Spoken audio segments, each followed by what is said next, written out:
প্রিয় বন্ধুরা, গুটি গুটি পায়ে আমরা শীত অতিক্রম করে গরমের দিকে এগিয়ে যাচ্ছি। তো গরম কিছু ফোনের ব্যাপারে তো জানতে হবে। আর যদি গরম ফোনের ব্যাপারে আলোচনা করি তাহলে OnePlus এর নট সিরিজের ফোন কিন্তু তার মধ্যে থাকবে, কেননা নট সিরিজের ফোনগুলো সাধারণত OnePlus কম দামের মধ্যে ভালো স্পেসিফিকেশন দেওয়ার চেষ্টা করে। ইন্ডিয়াতে 30,000 টাকা এই প্রাইস ব্র্যাকেট এবং বাংলাদেশ মার্কেটে অফিসিয়ালি বলতে গেলে 40 থেকে 45,000 টাকা এই প্রাইস ব্র্যাকেটের মধ্যে সাধারণত পাওয়া যায়। তো OnePlus এর নট সিরিজের যে ফোন লাস্ট লঞ্চ হয়েছিল সেটা ছিল নট 2T।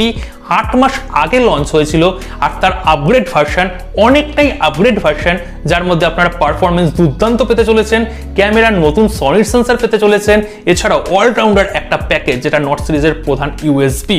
নট 3 এই ফোনটা খুব তাড়াতাড়ি লঞ্চ হচ্ছে। এর সম্পূর্ণ স্পেসিফিকেশন আজকে আমাদের চ্যানেলে এই ভিডিওর মাধ্যমে আপনাদের সাথে শেয়ার করব। আর তার সাথে সাথে এটাও বলবো যে ইন্ডিয়াতে এবং বাংলাদেশ মার্কেটে এই ফোনটার দাম কত হতে পারে। তো বন্ধুরা, অবশ্যই ভিডিওটাকে একটা লাইক করে শেষ পর্যন্ত উপভোগ করুন। আর যারা এখনো সাবস্ক্রাইব করেননি, চলুন বাংলা ভাষাকে একসঙ্গে এগিয়ে নিয়ে যাই, আমাদের মাতৃভাষা বাংলা ভাষাকে সাবস্ক্রাইব করে নোটিফিকেশনটাকে অবশ্যই প্রেস করে অল করে দেবেন। ফার্স্ট, ডিসপ্লে সেকশনের যদি কথা বলি, নট 2T-র মতনই আমরা এখানে ডিসপ্লে সেকশনে 6.5 ইঞ্চির একটা অ্যামুলেট প্যানেল পাচ্ছি। 120 হার্জের এখানে রিফ্রেশ রেটের সুবিধা রয়েছে। আর তার পাশাপাশি যে বেজেলটা রয়েছে আগের তুলনায় আরো ন্যারো হয়ে গেছে, আরো থিন হয়ে গেছে। আর ইন ডিসপ্লে আমরা ফিঙ্গারপ্রিন্ট সেন্সরও পেয়ে যাচ্ছি। হ্যাঁ, এখানে কিন্তু কর্নিং গরিলা গ্লাস 5 এর প্রোটেকশনও রয়েছে।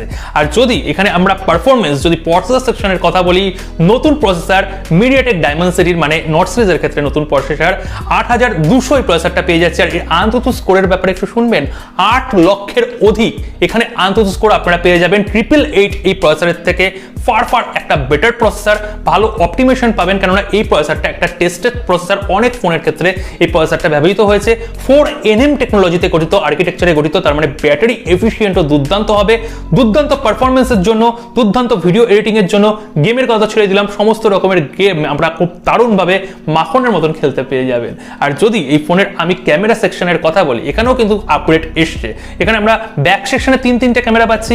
মেন ক্যামেরা যেটা থাকছে সেটা হচ্ছে সনির সেন্সর, নতুন সেন্সর সনি IMX890 সেন্সর এখানে পেয়ে যাচ্ছি। এই সেন্সর কিন্তু OnePlus তাদের 11R এর মেন ক্যামেরায় ব্যবহার করেছে। তার মানে আমরা ক্যামেরার দিক থেকেও আপগ্রেড পেয়ে যাচ্ছি। এছাড়াও সেকেন্ডারি ক্যামেরা সেই 8 মেগাপিক্সেল এই OnePlus ঠেকিয়ে রেখেছে, মানে দুটো জেনারেশন ধরে ওই সেকেন্ডারি ক্যামেরা আল্ট্রা ওয়াইডটা যেটা রয়েছে সেটা 8 মেগাপিক্সেলই আমরা পেয়ে যাচ্ছি। আর যেটা রয়েছে আর সেটার ব্যাপারে আর বলে লাভ নেই, ওই 2 মেগাপিক্সেলের ম্যাক্রো ক্যামেরা। আর ফ্রন্টে আমরা পাঞ্চলে পেয়ে যাচ্ছি 32 মেগাপিক্সেলের সেলফি ক্যামেরা। দুটো ক্যামেরাতেই আপনারা ব্যাক সেকশন এবং ফ্রন্ট সেকশনে দুটো ক্যামেরা দিয়ে আপনারা 4K তে ম্যাক্সিমাম ভিডিওগ্রাফি করতে পারবেন। এই ফোনের যদি ব্যাটারি সেগমেন্টের কথা বলি, 4500 কিংবা 4600 এই রকম ব্যাটারি ব্যাকআপ থাকবে, মানে এমএইচ থাকবে, ব্যাটারি ক্যাপাসিটি থাকবে। তার পাশাপাশি ইনবক্স আমরা 100 ওয়াটের চার্জার ইনবক্স আমরা পেয়ে যাচ্ছি, মানে OnePlus 11R এ আমরা ইনবক্সে সেই 100 ওয়াটেরই কিন্তু চার্জার পেয়েছি। সেম টু সেম আমরা একই চার্জার পেয়ে যাচ্ছি। টাইপ সি পোর্ট রয়েছে, অবভিয়াসলি 3.5mm অডিও জ্যাক এখানে থাকছে না, ডুয়েল স্টিরিও স্পিকার থাকছে। আর সমস্ত রকমের সেন্সর আমরা পেয়ে যাচ্ছি। স্লাইডিং যে স্লাইডার বাটনটা রয়েছে OnePlus এর ইউএসবি, এটাও কিন্তু আমরা পেয়ে যাচ্ছি। সফটওয়্যার সেগমেন্টে আমরা Android 13 এর সাথে অক্সিজেন ওএস পেয়ে যাচ্ছি ইনবক্স। আর এখানে আমরা 4 বছরের আপগ্রেড নিশ্চিন্তে পেয়ে যাব। আর এখানে তো 3 বছরের আশা করি এখানে অ্যান্ড্রয়েডের আপডেটও OnePlus আমাদের প্রোভাইড করবে। আর যদি এই ফোনটার আমি বিল্ড কোয়ালিটির কথা বলি, same to same not 2T, not 2 যেমন বিল্ড কোয়ালিটি আমাদের OnePlus দিয়েছিল, ফ্রন্টে এবং ব্যাক সেকশনে গ্লাস বিল্ড কোয়ালিটি এবং সাইডের ফ্রেমটা এখানে প্লাস্টিকের, সেম টু সেম আমরা ওই রকমই বিল্ড কোয়ালিটি পেয়ে যাব। আর যদি এখানে ভ্যারিয়েন্টের কথা বলি, OnePlus আপাতত এখানে দুটো ভ্যারিয়েন্ট আশা করি লঞ্চ করবে। 3টে ভ্যারিয়েন্টও থাকতে পারে, যেটা বেস ভ্যারিয়েন্ট থাকবে 8GB র্যামের পাশাপাশি 128GB ইন্টারনাল মেমোরি, এবং এখানে র্যাম টাইপ ইউজ করা হচ্ছে LPDDR5 4X নয়, এখানেও আপগ্রেড এসছে। তার পাশাপাশি এখানে যে ইন্টারনাল মেমোরি রয়েছে, ইন্টারনাল মেমোরিতেও আপগ্রেড এসছে। UFS 3.1 এর স্টোরেজ টাইপ এখানে ব্যবহার করা হচ্ছে।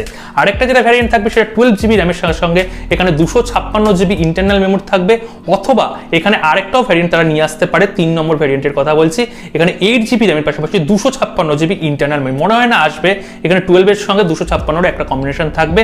আর মেমোরি কার্ডের কথা ভুলে যান, মেমোরি কার্ড আপনারা লাগাতে পারবেন না। সেম টু সেম OnePlus এর আগের ফোনগুলো হলো নট সিরিজের, তার মধ্যেও কিন্তু লাগানো যায়নি। তো ওভারঅল এইরকম একটা অলরাউন্ডার স্পেসিফিকেশন নিয়ে ফোনটা লঞ্চ হবে।